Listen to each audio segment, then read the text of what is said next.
Pada suatu malam, Borondo kembali bermimpi didatangi raksasa yang memberikan pesan bahwa dalam waktu seminggu ia akan menjemput Timun Mas.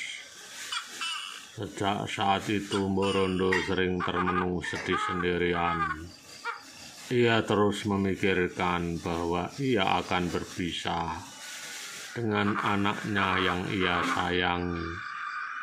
Terkadang air mata jatuh ke pipinya tanpa ia sadari.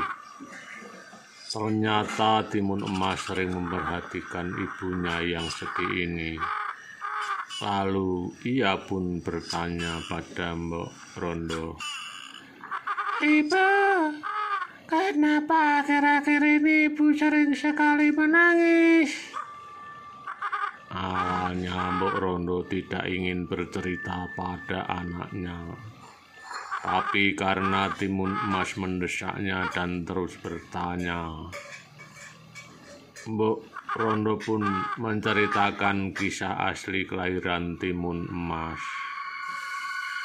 Mbok Rondo juga menceritakan bagian bahwa ia harus mengembalikan Timun Emas ke seorang raksasa. Dan beberapa malam sebelumnya, raksasa itu menghampiri ia kembali ke dalam mimpi.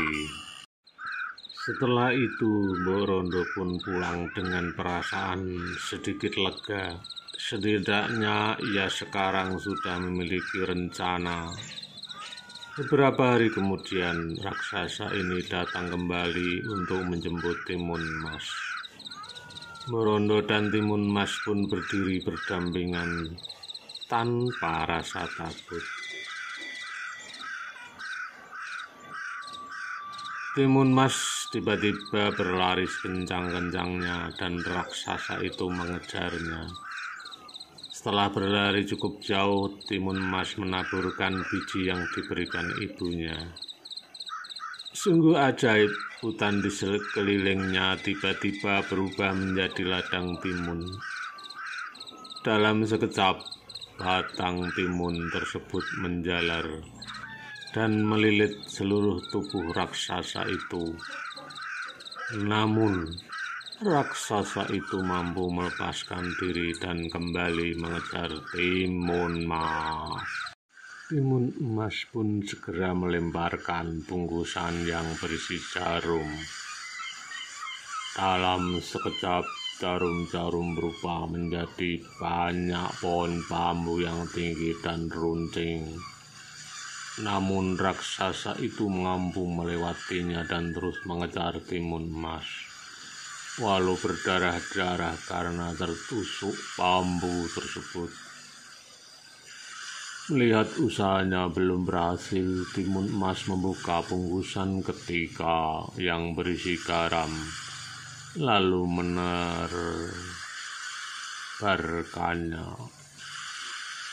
Seketika itu pula lautan yang telah dilewatinya tiba-tiba berubah menjadi lautan luas dan dalam.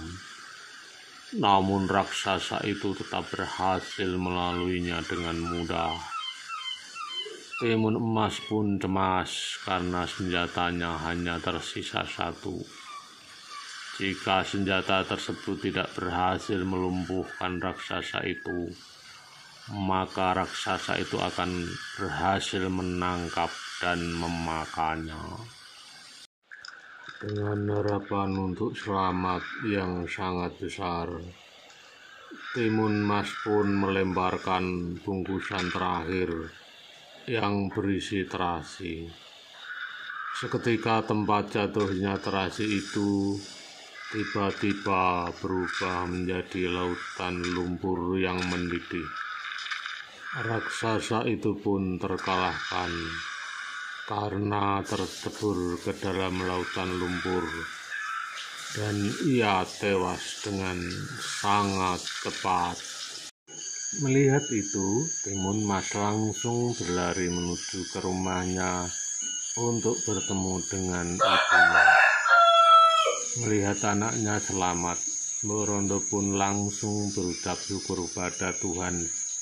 Dan sejak itu, Mbok Rondo dan Timun masih hidup berbahagia.